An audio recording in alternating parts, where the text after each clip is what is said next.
जय Hind defence aspirants. तो जैसा कि आपको पता है कि एनडीए का एग्ज़ाम आ रहा है। Almost almost 70 days are left, but I am giving you strategy for 60 days only. तो but why am I giving you strategy? मैं कौन होता तुम्हें स्ट्रैटेजी देने वाला? तो हम पहले उस बारे में बात करते हैं। तो my name is Abhinav Kumar, I am English faculty at Defence Officers Academy, और एनडीए में आई ऑल्सो टीच फिजिक्स। तो this is my result. So basically to NDA 2 2024 I gave. Okay, so this was my examination. So in mathematics I scored 115, in general ability I scored 240, and total I got 355, which was more than enough to clear the merit. ठीक है, so that is why मैंने clear करा है, तभी मैं तुम्हें बता रहा हूँ कि तुम भी ये चीज़ फॉलो करोगे तो तुम भी क्लियर कर सकते हो। ठीक है, तो इसीलिए अब ये स्कोर तुम लोग लगेगा कि नॉर्मल सा स्कोर है, बट मैंने खुद ही प्रिपेयर करा था। ज़्यादा टाइम नहीं था, 4 मंथ की प्रिपरेशन थी, 1 महीने का रिवीजन, 3 महीने तक थ्योरी। तो आगे बढ़ते हैं। अब जो स्ट्रैटेजी है, तो मैंने तुम्हारा जो अभी पेपर हुआ था, रीसेंट पेपर हुआ था, फर्स्ट पेपर हुआ था 2026 का, उसका ब्रेकडाउन करा है जनरल एबिलिटी टेस्ट का। अगर तुम्हें मैथ्स का भी स्ट्रैटेजी चाहिए तो please make sure to comment below. Maths की स्ट्रैटेजी भी हम जल्दी लाएंगे, लेकिन अभी हम जनरल एबिलिटी टेस्ट की बात कर लेते हैं, क्योंकि मैथ्स जनरली बच्चों का वीक होता है, तो बच्चे हमेशा कट ऑफ क्लियर करने की सोचते हैं, और मैथ्स में हमेशा 75 to 100 मार्क्स का टारगेट लेकर के चलते हैं।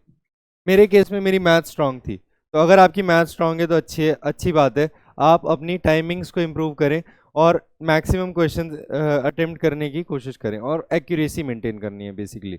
लेकिन मैथ्स में एक क्वेश्चन होता है 2.5 मार्क्स का, ठीक है, और जो आपका जीएटी है, जीएटी में एक क्वेश्चन होता है आपका 4 मार्क्स का। मैथ्स में आपको टॉपिक्स कनेक्टेड होते हैं, ठीक है, जैसे कि आपका integration, differentiation, vectors, 3D, so everything is connected somehow. But GAT में कुछ चीज़ें कनेक्टेड होती है, कुछ नहीं होती है। तो ईजियर वे और स्कोरिंग पेपर आपका जनरल एबिलिटी टेस्ट का है। जनरल एबिलिटी टेस्ट जो होता है ना आपका, वो होता है 600 मार्क्स का, आप सबको पता होगा। 600 में से इजीली आप स्कोर कर सकते हो 300 मार्क्स। 300 मार्क्स इजीली स्कोर कर सकते हो। अब आप लोग सोचोगे कि सर आपने तो खुद 245 के आसपास स्कोर करा था, और आप हमें बोल रहे हो 300 स्कोर कर लोगे, कैसे? क्योंकि जो मैं आज तुम्हें बता रहा हूँ वो मुझे नहीं पता था। It is all based on the experience, जो मेरा पुराना एक्सपीरियंस रहा है पेपर देने का। उस एक्सपीरियंस के बेसिस पे मैं तुम्हें बता रहा हूँ कि कैसे तुम 300 मार्क्स इजीली स्कोर कर लोगे। मॉक टेस्ट में मेरे 300 मार्क्स आते थे, तो हम उसी के बारे में बात करेंगे। तो बेसिकली 300 मार्क्स हमने कैसे स्कोर करने हैं, तो पहले एनालाइज जो मैंने पेपर तुम्हारा करा था उससे क्या अंडरस्टैंडिंग आई। तो जनरल एबिलिटी टेस्ट का आपका पेपर होता है, उसमें इंग्लिश होती है आपकी 200 मार्क्स की। इंग्लिश होती है 200 मार्क्स की, 50 क्वेश्चंस आर देयर। देन फिर आपकी फिजिक्स होती है 100 मार्क्स की, again 25 questions are there. Then your geography is of 76 marks, 19 questions were there. Chemistry 60 marks, 15 questions were there. And biology and history, current affairs, polity, they all comprise 41 questions and 164 marks. तो अगर आप यहाँ पे देखोगे ना, basic सी चीज़ कि अगर मैं फिजिक्स और ज्योग्राफी को मिला लेता हूँ, तब मुझे history, polity, current affairs, biology, ये और इकोनॉमिक्स, 5 सब्जेक्ट मिला के ये 2 सब्जेक्ट के मार्क्स बन रहे हैं। तो एक एफिशिएंट इंसान क्या करेगा, वो फिजिक्स और ज्योग्राफी पे फोकस करेगा रादर देन दीज 5 सब्जेक्ट। अगर 5 सब्जेक्ट पढ़ने पड़ रहे हैं और 2 सब्जेक्ट पढ़ने पड़ रहे हैं, तो the better option is study 2 subjects and study it like कि उसमें जो भी पूछ ले तुम्हें आना चाहिए। अब इंग्लिश का एनालिसिस देख लेते हैं, ठीक है, ये तो हो गई तुम्हारे पेपर की बात। अब इंग्लिश का एनालिसिस देख लेते हैं। इंग्लिश का जब मैंने एनालिसिस करा, तो उससे मुझे पता चला कि जो ग्रामर से डायरेक्टली रिलेटेड क्वेश्चन थे ओनली 80 मार्क्स फ्रॉम 200। 200 में से 80 marks were for from grammar, rest of the और ये 20 मार्क्स पार्ट ऑफ स्पीच, ये भी आप ग्रामर में मान सकते हो, तो almost almost 100 marks were for grammar. But जो बाकी 100 मार्क्स हैं वो पेपर कहाँ से बना था? वो पेपर बना था वोकैब से। Antonyms, you have 40 marks. Then idioms, you have 20 marks. Synonyms, you have 40 marks again. So you see, 100 marks is from vocabulary. That is how important vocabulary is. When I was preparing, no one told me the importance of vocabulary. And I कोई random book उठा ली vocab की, उसमें से word याद कर लिए, अगले दिन भूल गए। ऐसे vocab नहीं होती है, vocab ऐसे बिल्कुल नहीं होती है। तो इस वजह से मैं अपने टाइम पे इंग्लिश में उतना स्कोर नहीं कर पाया था, क्योंकि मैंने वोकैब ईडियम्स को टाइम नहीं दिया, एंटोनिम्स सिनोनिम्स इतने प्रैक्टिस नहीं करे, अच्छे से सोर्सेज मुझे नहीं पता थे कि कैसे करना है। That will be talking about. तो अब यहाँ पे देखो, जो आपकी इंग्लिश है, पहले इंग्लिश की बात कर लेते हैं।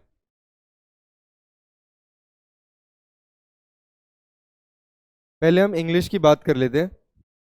तो इंग्लिश है आपकी 200 मार्क्स की। 200 में से 100 मार्क्स हैं आपके ग्रामर से, और बाकी के जो 100 मार्क्स हैं ये हैं आपके वोकैब से। जो पैटर्न आपका पहले पेपर में है, जनरली सेकंड पेपर में भी वही पैटर्न फॉलो होता है। I have experience it, that is why I am telling you. तो हम उसी का आइडिया लेके चलेंगे। तो grammar is static, grammar is fixed. इसमें इजीली 100 आउट ऑफ 80 स्कोर करा जा सकता है। 80 आउट ऑफ 100 स्कोर करा जा सकता है ग्रामर में। अगर you make some minor errors, okay, some silly mistakes you make, then you can score 80. If you don't make any silly errors, then you can score almost all marks. In vocab is 100. It is unpredictable.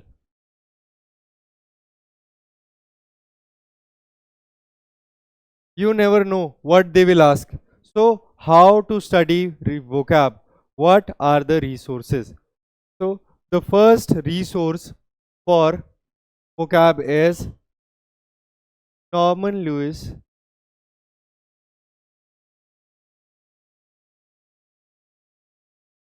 word power made easy. Second is your PYQs. और PYQs भी कैसे? Word as well as options. Okay, so you not only study the words but also the options. तो तुम्हें understanding है कि क्या पूछ रहा है, कैसे पूछ रहा है। Norman Lewis word power made easy will make you pro in vocab. They will teach you each and every root word and make it easier for you. But अभी 2 महीने रह गए हैं तुम्हारे एग्जाम्स में, क्या तुम ये पूरी बुक पढ़ पाओगे? There is almost 800 to 900 pages. It is not practically humanly possible. Okay, I was also not able to complete this book. So what you can do, if you want us to give you content, so we can do word meaning, root words I'll give you, like that. So I can provide you each and every word from Norman Lewis word power made easy and make it easier for you. We can take marathon session of vocab in which we can cover all of Norman Lewis word power made easy. So if you want that, please make sure to comment below कि sir please एक vocab session ले लीजिए. It can extend up to marathon session 5 hours 6 hours we can go. So that we can do for this thing. And if you want PYQs का discussion, so that also we can do. That we do here at DOA with our NDA students. अगर online में भी चाहिए, you can comment for that. So we'll work for that. So ये तो बात हो गई vocab की। ग्रामर में, अब ग्रामर में भी क्या क्या पढ़ना है?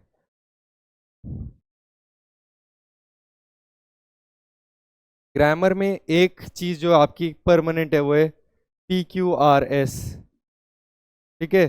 फिर है आपका डिस्कोर्स मार्कर, तीसरी चीज जो है आपकी S1 S6 कई बार पूछ लेता है। चौथी चीज है आपकी पैसेज।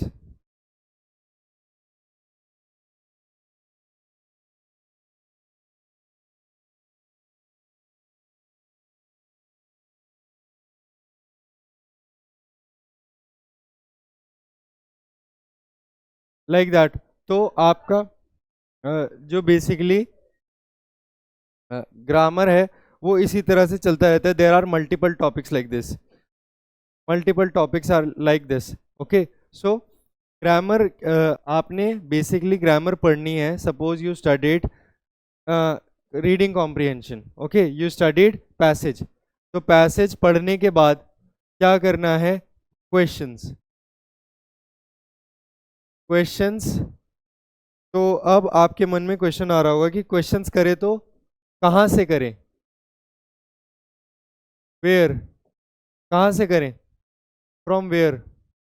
यस, तो I will tell you the resource.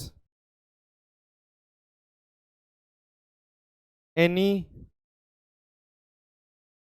PYQ book.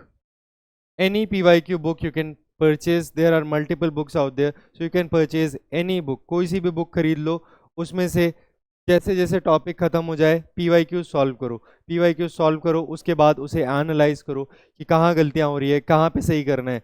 That is how you learn, that is how I practice and that is how I cleared, that is how you are also going to clear. So इसी तरह से PYQ practice करके एक बार पूरा grammar parts of speech खत्म होता है, error के क्वेश्चन करने लग जाओ। एरर डिटेक्शन के क्वेश्चन आते हैं आपके 5। That is how you practice English. ठीक है, तो मैंने आपको पूरा रोड मैप दे दिया है। This is the complete road map for English.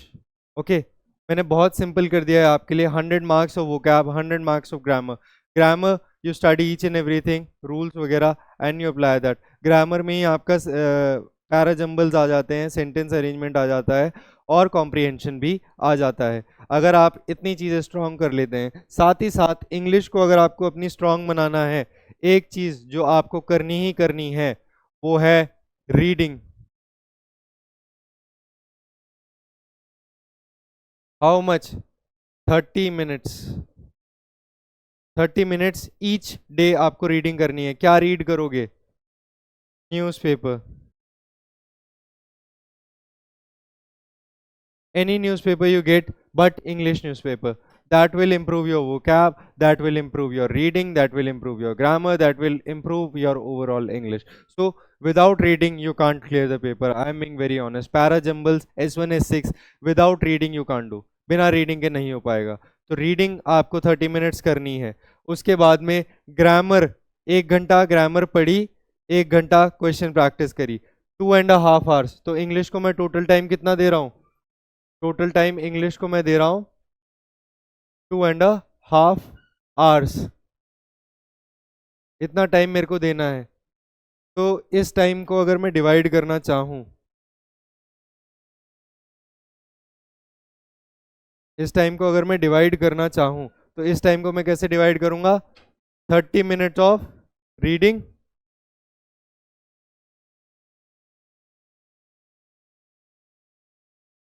1 hour grammar and 1 hour practice. 1 hour you will practice. This is the whole roadmap for your English. इससे ज़्यादा कुछ करने की ज़रूरत नहीं है। सिर्फ 2.5 घंटे इंग्लिश में करोगे, I am telling you, you can score anywhere between 150 to 180 marks easily in English only. Okay, this is doable. ये किया जा सकता है।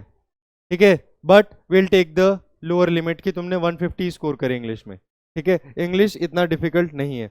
उसके बाद हम आगे बढ़ते हैं। आगे हम आ जाते हैं, मिनट पीछे जाएंगे।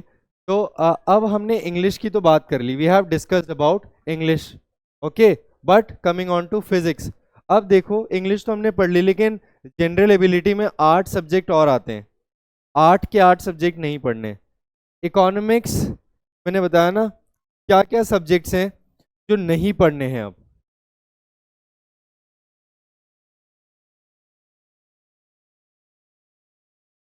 क्यों नहीं पढ़ने हैं?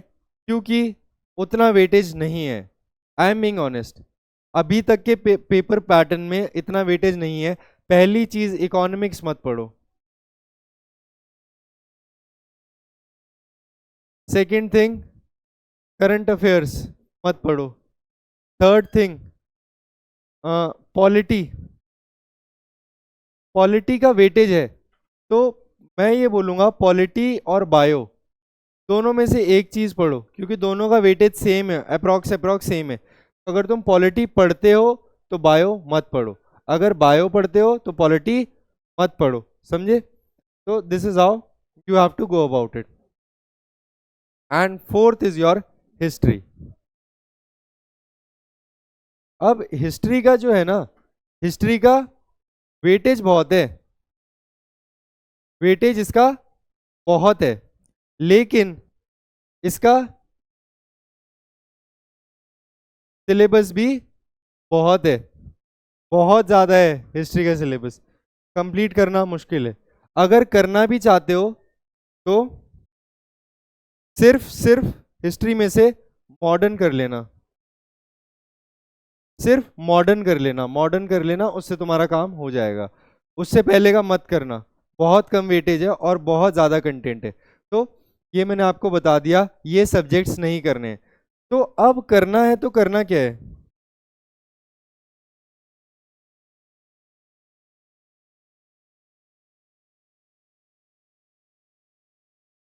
पहला सब्जेक्ट इंग्लिश हमने डिस्कस कर लिया। अब सेकंड सब्जेक्ट पे आ जाओ। सेकंड सब्जेक्ट जो तुम करोगे वो है फिजिक्स। फिजिक्स एक बहुत आसान सब्जेक्ट है, बहुत आसान सब्जेक्ट। याद कुछ करना ही नहीं है, it is all about understanding. एक बार तुमने कॉन्सेप्ट अपने क्लियर कर लिए, उसके बाद में तुम्हें कुछ करने की जरूरत नहीं है। Once your concepts are clear, बहुत ज़्यादा रिवॉर्डिंग है। सबसे ज़्यादा इंग्लिश के बाद अगर किसी सब्जेक्ट का वेटेज है वो है इंग्लिश। फिजिक्स, फिजिक्स के मार्क्स कितने होते हैं? 100 मार्क्स, 100 मार्क्स की फिजिक्स आती है। ओके, 100 मार्क्स और 25 क्वेश्चंस। ओके, इतनी रिवॉर्डिंग है। अभी हम फिजिक्स का इंडिविजुअल एनालिसिस देखेंगे कि फिजिक्स कैसे अप्रोच करनी है, कैसे फिजिक्स में स्कोर करना है। थर्ड सब्जेक्ट जो आप पढ़ोगे वो है केमिस्ट्री, क्योंकि केमिस्ट्री जो है ना वो 10th लेवल की आती है, 10th लेवल की आती है। अब आप बोलोगे कि यार हमारा 11 12 का बैकग्राउंड नहीं है, लेकिन केमिस्ट्री तो 10th लेवल की है, बायो 10th लेवल की है, ये चीज़ आप कर सकते हो ना। बट हिस्ट्री जो है वो 12th लेवल की आती है, पॉलिटी 12th लेवल की आती है। तो आसान चीज़ क्या है? केमिस्ट्री, बायो, क्योंकि ये 10th लेवल की आती है, ज़्यादा एडवांस नहीं आती है। एक दो क्वेश्चन आ जाते हैं तो कोई नहीं, लेकिन ये डुएबल है। 10th लेवल की आती है। और कितने क्वेश्चन आते हैं इसके? कितने क्वेश्चन आए थे? यहाँ पे देख रहे हो 60 क्वेश्चन, 60 मार्क्स और 15 क्वेश्चन। तो केमिस्ट्री में again you get 60 marks and 15 questions. Okay, तो ये तीन सब्जेक्ट हो गए। अब चौथा सब्जेक्ट जो तुम्हें करना है वो है ज्योग्राफी। अब ज्योग्राफी जो है वो तुम बोलोगे सर ये तो 11 12 लेवल की आती है, but geography is a technical subject, it is about understanding. याद करना पड़ता है, लेकिन ज्योग्राफी को रिवॉर्डिंग बहुत है। रिवॉर्डिंग कैसे है ये देखो। ज्योग्राफी 76 मार्क्स के ना 19 क्वेश्चंस। फिजिक्स के बाद अगर किसी का सबसे ज़्यादा वेटेज है तो वो जियोग्राफी है। फिजिक्स के बाद अगर किसी सब्जेक्ट का सबसे ज़्यादा वेटेज है तो वो ज्योग्राफी है। ज्योग्राफी का वेटेज कितना है? ज्योग्राफी का वेटेज है 76 मार्क्स और 19 क्वेश्चंस। उसमें भी ज्योग्राफी दो पार्ट में डिवाइडेड है, फिजिकल ज्योग्राफी और इंडियन ज्योग्राफी। वर्ल्ड ज्योग्राफी से 2 3 क्वेश्चन आते हैं, नॉट मोर देन दैट। तो आपको क्या करना है, अगर दोनों फिजिकल ज्योग्राफी भी कर दी, 10 क्वेश्चन तो वहीं से आ जाते हैं। ज्योग्राफी में भी मैं आपको बताऊं कि इस बार ज्योग्राफी में अगर आप देखोगे ना, 3 क्वेश्चन सिर्फ एक टॉपिक से आए थे। 3 क्वेश्चन किस टॉपिक से आए थे? अर्थक्वेक। कहाँ से पढ़ना है? तो ये पढ़ना है आपको 11th क्लास NCERT।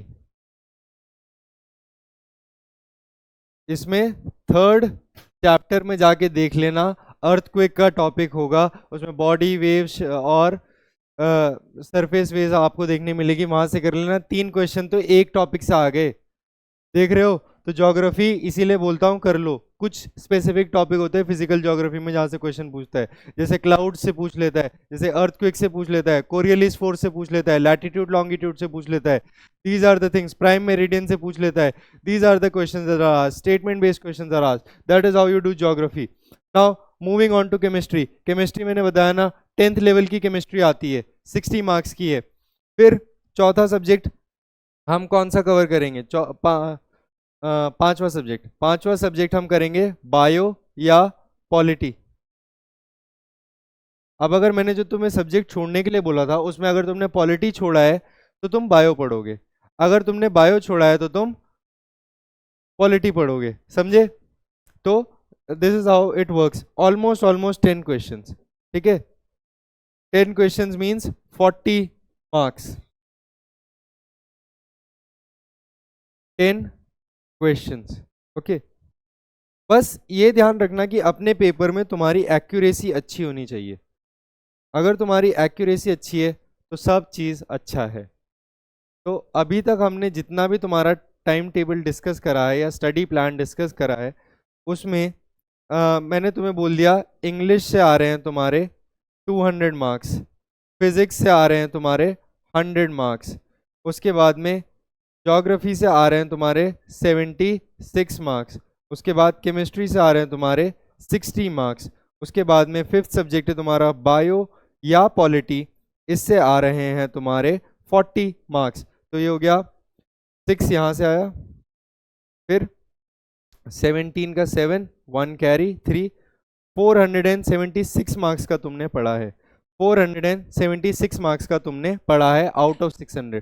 खाली तुमने 4 से 5 सब्जेक्ट पढ़े आउट ऑफ 9, ठीक है? तो तुमने आधा सिलेबस एलिमिनेट कर दिया और 500 मार्क्स, ऑलमोस्ट 500 मार्क्स कवर कर रहे हो। आधा सिलेबस यूजफुल ही नहीं है, ठीक है? तो उसके पीछे पढ़ो मत। जो यूजफुल सिलेबस है 500 मार्क्स, ऑलमोस्ट 500 यहाँ से बन रहे हैं ना, तो इसे पढ़ो। अब मैं बोलता हूँ कि इंग्लिश में ज़्यादा नहीं 150 स्कोर कर लो, ठीक है? 150 आउट ऑफ 200। फिर हम आते हैं फिजिक्स में। फिजिक्स में ज़्यादा नहीं, तुम्हारा 100 मार्क्स का है ना, मैं तुम्हें बोलता हूँ 60 मार्क्स स्कोर कर लो आउट ऑफ 100। फिर 3rd सब्जेक्ट हम आते हैं जियोग्राफी पे। जियोग्राफी था तुम्हारा 76 मार्क्स का, है ना? 76 मार्क्स का तुम्हारा ज्योग्राफी था। ज्योग्राफी में मैं तुम्हें ज़्यादा नहीं, मैं बोलता हूँ 40 मार्क्स यहाँ पे स्कोर कर लो। उसके बाद 4th सब्जेक्ट था तुम्हारा केमिस्ट्री। केमिस्ट्री में मैं तुम्हें बोलता हूँ 60 मार्क्स की तुम्हारी केमिस्ट्री है, तुम 30 स्कोर कर लो। और 5th सब्जेक्ट है तुम्हारा बायो या पॉलिटी। तो ये तुम्हारा था 40 मार्क्स का, मैं तुम्हें बोलता हूँ ज़्यादा नहीं, तुम 20 स्कोर कर लो। अब अगर मैं इसका टोटल करने पर आ जाऊं, अगर मैं इसका टोटल करने पर आ जाऊं तो मेरा टोटल कितना बनता है, ठीक है? तो ये हो गया 50, 50 and 40, 90, 90 and 60 is your 150 and 150 is 300 out of 476, क्योंकि तुमने 476 का ही पढ़ा था। 300 मार्क्स तुम्हारे बन गए, ठीक है? ये वर्स्ट पॉसिबल सिचुएशन है कि तुम सब में आधे के आसपास स्कोर कर रहे हो, ठीक है? एक सब्जेक्ट तुम्हारा अच्छा है इंग्लिश, बाकी सब तुम्हारे एवरेज हैं, ठीक है? Worst possible scenario. तो तुम्हारे मिनिमम मार्क्स जो हैं, मिनिमम मार्क्स मैंने बता दिए। मिनिमम मार्क्स आ गए तुम्हारे 300, ठीक है? अब तुमने जनरल एबिलिटी में ही 300 स्कोर कर दिया, मैथ्स की तुमने सिर्फ कट ऑफ क्लियर करी, ठीक है, ये था जीएटी का, ठीक है, मैथ्स में तुमने सिर्फ कट ऑफ क्लियर करी, मैथ्स में तुम्हारे आए 75, टोटल मार्क्स हो गए 375, बोथ बॉयज एंड गर्ल्स, दोनों लड़के लड़कियों दोनों का पेपर क्लियर हो रहा है, and you are going for your SSBs, okay, this is the best strategy that you can have. अब आ जाते हैं फिजिक्स का इंडिविजुअल एनालिसिस करने पे, फिजिक्स को कैसे अप्रोच करना है, क्योंकि physics is a technical subject. अगर तुम्हें बाकी सब्जेक्ट्स की भी स्ट्रैटेजी चाहिए कमेंट में बता देना, आ जाएगा। अगर तुम्हें बाकी सब्जेक्ट्स की क्लासेस चाहिए वो भी आ जाएगा, ओके। तो मैकेनिक्स, मैकेनिक्स में ऑलमोस्ट 8 to 9 चैप्टर्स हैं, लेकिन बहुत ज्यादा रिवॉर्डिंग है। आधी फिजिक्स मैकेनिक्स के ऊपर ही है, 52 marks, you see 52 marks mechanics के ऊपर ही आधी फिजिक्स बन रही है, लेकिन बहुत सारा पढ़ना पड़ेगा, सारे टॉपिक कनेक्टेड है, एक एक की अंडरस्टैंडिंग बनानी पड़ेगी। मैकेनिक्स के बिना तुम फिजिक्स में मार्क्स नहीं ला सकते, फिजिक्स में मार्क्स नहीं लाए तुम्हारा पेपर नहीं क्लियर हुआ, बीइंग ऑनेस्ट, ठीक है। तो पेपर क्लियर करना है तो फिजिक्स में स्कोर करना पड़ेगा। Next is your optics and ray geometry, this is the star topic, this topic will make you star in physics. इस बार पूरे 5 क्वेश्चन आए थे, यानी कि 20 मार्क्स एक चैप्टर से, एक चैप्टर पढ़ना है, मुश्किल से एक दिन लगेगा, एक दिन में 2-3 घंटे में रे ऑप्टिक्स खत्म, तुम्हारे 5 क्वेश्चंस डन। समझ रहे हो कितना इंपॉर्टेंट है ये चैप्टर। तुमने यहाँ पर 13 क्वेश्चन देखे 8-10 चैप्टर से, यहाँ पर 5 क्वेश्चन लगभग 1/3 सिर्फ एक चैप्टर से, बहुत एफिशिएंट है। तो रे ऑप्टिक्स तो अच्छे से करना ही है। अगर तुम्हें ऑप्टिक्स की वीडियो चाहिए, रिकॉर्डेड चाहिए, लाइव चाहिए, यू कैन कमेंट बिलो। तो ऑप्टिक्स करना ही करना है। हीट एंड थर्मोडायनेमिक्स खाली 3 क्वेश्चन आए 12 मार्क्स के, लेकिन ये भी एक चैप्टर से आए, तो ये इंपॉर्टेंट है लेकिन उतना नहीं। एक चैप्टर से अगर 3 क्वेश्चन आ रहे हैं, मुश्किल से आधा घंटा या 1 घंटा लगेगा हीट एंड कैलोरीमेट्री को पढ़ने में, और वहीं से तुम्हारा 3 क्वेश्चन आ रहे हैं। तो दीज टॉपिक्स बहुत छोटे छोटे टॉपिक है, एक एक दिन के टॉपिक है, एक दिन में खत्म, एक दिन में खत्म, ऐसे तुम पेपर में स्कोर करोगे। तो क्या ये 32 मार्क्स तुम्हें फ्री के नहीं मिल रहे एग्जाम में? मिल रहे, नहीं मिल रहे, 2 दिन में तुमने 32 मार्क्स कवर कर लिए। ऐसे 10 दिन पढ़ोगे, पूरे 300 marks you will cover, okay. ज्यादा एफिशिएंट पढ़ाई करनी है लास्ट के 2 महीनों में, सब चीज नहीं पढ़ना है।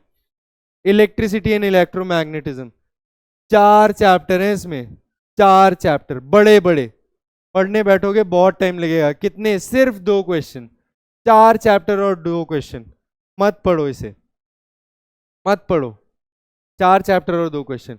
Then modern physics, modern physics 2 question आए थे 8 मार्क्स के, इसमें खाली एक टेबल पढ़ना होता है, only 1 table, 15 minutes to half an hour, and it is giving you 2 questions 8 marks. यहाँ पे तुम यही 8 मार्क्स 4 चैप्टर 4-5 दिन लगा के, ये सिर्फ आधे घंटे में खत्म। तो मॉडर्न फिजिक्स तुम नहीं छोड़ सकते हो। स्टार टॉपिक मैंने तुम्हें बता दिए, ये स्टार है तो बट डिफिकल्ट। अगर किसी की फिजिक्स वीक है और हिस्ट्री अच्छी है तो हिस्ट्री पढ़ लो, लेकिन फिजिक्स में ये टॉपिक छोड़ के मत जाना, एग्जाम क्लियर नहीं हो पाएगा। समझ में आया? आज हमने डिस्कस करा कि कैसे तुम्हें अपने जीएटी के पेपर को अप्रोच करना है। अगर तुम्हें मैथ्स की भी स्ट्रैटेजी चाहिए यू कैन कमेंट बिलो। फिर हमने डिस्कस करा कि वो इंग्लिश कैसे अप्रोच करनी है, 100 मार्क्स की ग्रामर, 100 की वो कैब, ठीक है। ग्रामर एक एक क्लास करो, एक एक घंटे की क्वेश्चन प्रैक्टिस करो, रीडिंग करो 30 मिनट्स। उसके बाद हमने डिस्कस करा कि अगर वो कैब करनी है तो तुम्हें मैं मैराथन क्लास ला के दूंगा, you just have to comment below कि sir please give us a vocab marathon before exam, और उसके बाहर से कुछ नहीं आएगा। PYQs भी हम उसमें इंक्लूड करेंगे, साथ में मिलके हम PYQs को सॉल्व कर रहे होंगे। अगर तुम्हें चाहिए तो प्लीज टेल मी। उसके बाद में हमने डिस्कस करा फिजिक्स, ज्योग्राफी, केमिस्ट्री, बायोलॉजी या पॉलिटी, सिर्फ यही पढ़ना है, बाकी और कुछ नहीं पढ़ना है। तुम्हारा पेपर क्लियर हो रहा है और तुम अकेडमी जा रहे हो। All the best from my side. This is Abhinav Kumar. I have previously cleared NDA and this is all the strategy that I wanted to give you. I hope you'll clear your exams and तुम फिर आओगे कि sir आपकी strategy देखी थी और हमने exam clear करा just like you. So मिलते हैं अगली वीडियो में, तब तक के लिए गुड बाय एंड जय हिंद, वंदे मातरम।